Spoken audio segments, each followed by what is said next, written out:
thank you, and how are you? I'm doing good. So what did you do in the festival? I am in a film called Boxed Out, directed by Corey Reeder. It was part of the 48-hour disability film challenge, where filmmakers with disabilities have 48 hours to make a film. And so it's really wonderful because it allows artists with disabilities more opportunity to get behind them and in front of the camera. And what was the coolest thing filming? Like that you were like, wow, I can't believe I did that. I'll tell you, I got to play a detective. And Yes, for me, because I really want to play roles where my disability with the cerebral palsy is incidental to the character and storyline. And what I loved about the film is it wasn't about disability, it was just about this being a hard-nosed detective, and those are the type of roles I love to play. That is so cool. I'm so happy for you. Thank you so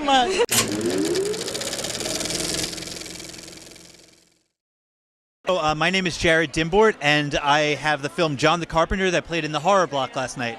Okay, so I was very curious about that poster, but I am a renowned scaredy cat, but I really went John the Carpenter, eh? Yes. So for scaredy cats like me, can you tell us what the movie was? Yeah, so basically it's a brother and a sister traveling. They get thrown off the road by a monster.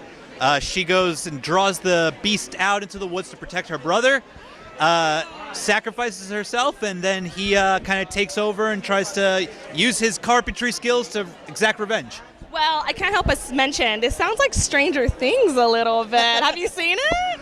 We have seen Stranger Things. Were you like, I did that first? Yeah, we've been in production for a while, but yeah, no, it's Stranger Things is fantastic.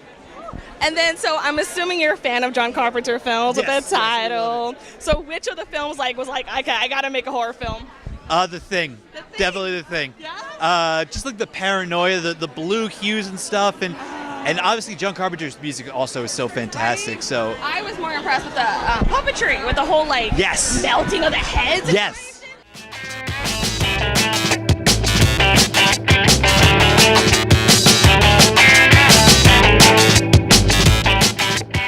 What is your shindig with the Hollyshorts Festival? Shindig. Well, we have two films here. I was a producer casting director on the Lunchbox Brigade, which is a story about a band of 11-year-old kids who have to go on a rescue mission to get one of their own out of summer camp. He has been sent to summer camp, and they all think, of course, we've got to go rescue him. Like you do. And they go to rescue Johnny from summer camp, and they kind of find out that Johnny doesn't really want to come home. He's kind of moved on. And so the kids, the kids who remain, they have to figure out, well, now what? If one of our own is gone, who are we? Our other film is... What's an identity crisis at 11 years old? What are they going through? They're having a crisis I have identity crisis all the time. Certainly so, a unity crisis, like who are we without him? Our other film is called The Cost of Things. We were producers and actors on that, and I'll let Angela talk to you about that one. Our company, Mighty Tripod Productions, we're out of Seattle, Washington, and we're just trying to make more platforms for women in film. So our film is all about these two kind of two dudes who are robbing the wrong house, and they meet a badass, if you know what I mean. So the tables turn. So we're always working a lot with psychological thrillers and also role reversal. So making really empowering roles for women. And so Cost of Things, I think, does that pretty well. And we're both in it, so it's always fun. We like to cast ourselves because we're actor-producers. Yeah. So for Hollyshorts, thank you, Hollyshorts. Tomorrow is our 12th wedding anniversary. Congratulations! Love wins. Love does win. Hashtag. We have a screening, we have an anniversary. It's going to be an amazing day. We're excited. Nothing? So really quick, since children, women, after all yeah. that project, wow, I can't believe I did that. I was like part of something huge. Like any cool moments like that? Oh, yeah.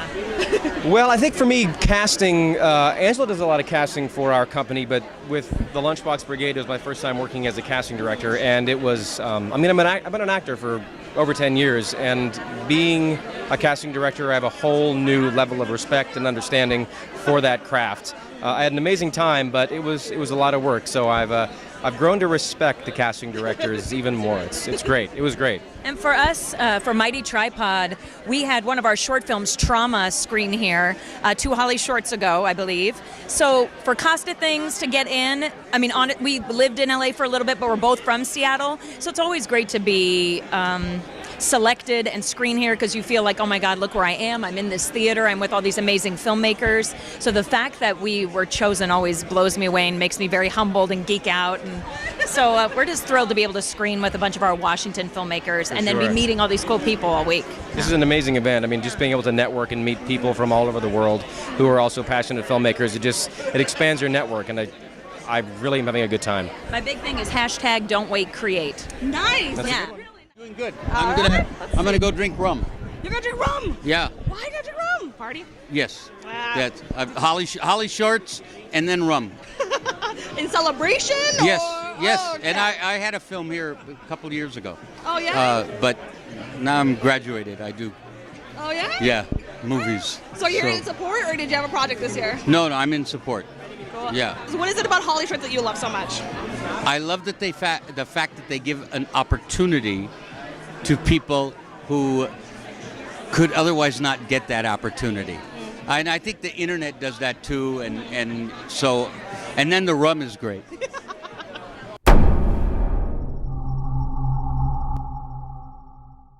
Beautiful, there you go. So can you tell us your name and your contribution to Hollyshorts, please? Absolutely. My name is Wynter Rhys, and I was the writer and director of the Fawn response. It's about 2 serial killers who meet over coffee because they've targeted the same victim. Well, now I gotta ask, where did that inspiration come from? I get asked this question a lot, and actually it's just the inspiration came from wanting to put an edge of human condition on a story that can kind of end up being really flat. I think a lot of sociopath stories are really flat, and I want to kind of bring life back into that. And I just had this picture of, what will bring 2 of the most dangerous men in the world across the table other than a woman. So Now, what kind of coffee do serial killers drink? black. Just like me. Does that say something about me? I don't know. And then after filming, what was the coolest thing about filming the whole thing?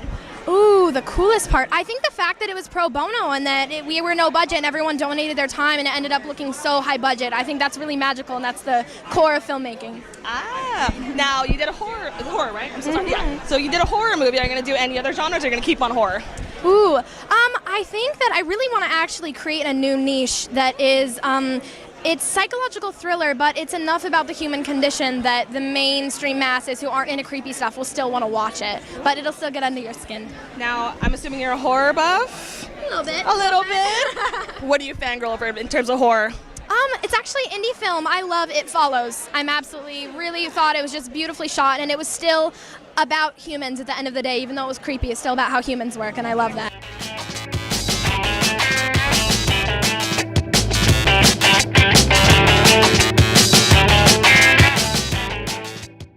So I actually did see Knots last night. Okay. That was quite an intro. You like the intro? I was telling her about the intro. She, I have to ask, the actor, how did he just... he just went with it. We gave him a sock, he put it on. It came off once, in one shot. She's like, hey, I actually saw it. So was there any, encouragement that had to be done, you do it, buddy? No, he went for it. We shot it in chronological order, so that was the first meeting, the first day. Oh. The first shot was lose the pants. And then in terms of the story itself, it's actually kind of interesting. Where did you get the inspiration from it? I was a bartender, server, manager of a restaurant, and it wasn't verbatim how some stories shook out, but let's just say the opening, it was very similar. Very similar. Okay. Yes. Okay. And then a lot of it's very snappy dialogue. Was that an inspiration from somewhere, or they just love how people talk to each other? I love how people talk to each other, but Aaron Sorkin, I am a huge fan. The Newsroom, West Wing. I love dialogue. I'm more of a dialogue person than a visual person because I like to hear things. So he's definitely the biggest inspiration, which is really cool that he finally put out a master class because I just signed up for that instantly. Oh, cool. Now, was this your first film? No, this is technically my second. Your second? but this is my first full or length. Okay. For doing this project, did it like inspire you to do another one? Teach you anything like inspirational happened to you while filming this? Well, we lost location 3 days before, and it was a 5-day shoot in one location. So that left me scrambling, but it actually helped because I had to change my entire shot list, my entire process, and it actually worked out for the best.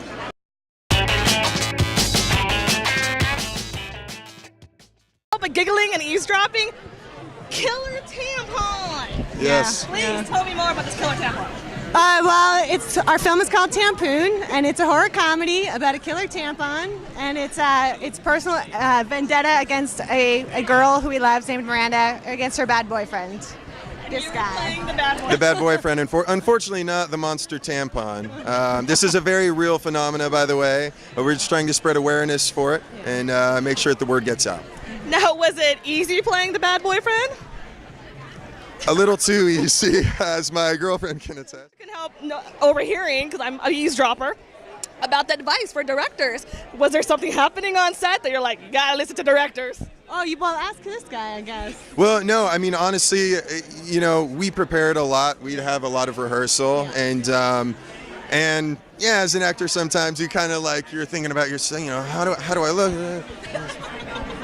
Okay, it's fine.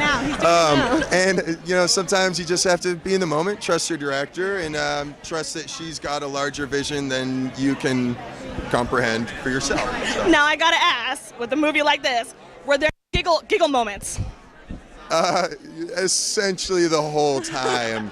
I don't want to give anything away, but I'm 6'5", and I ended up getting. Yeah. Should I? We I don't shot know. all practical effects, and that's not a joke. Yeah. That's not a joke. Yeah, So yeah. he's a trooper. Yeah, He's a yeah. trooper.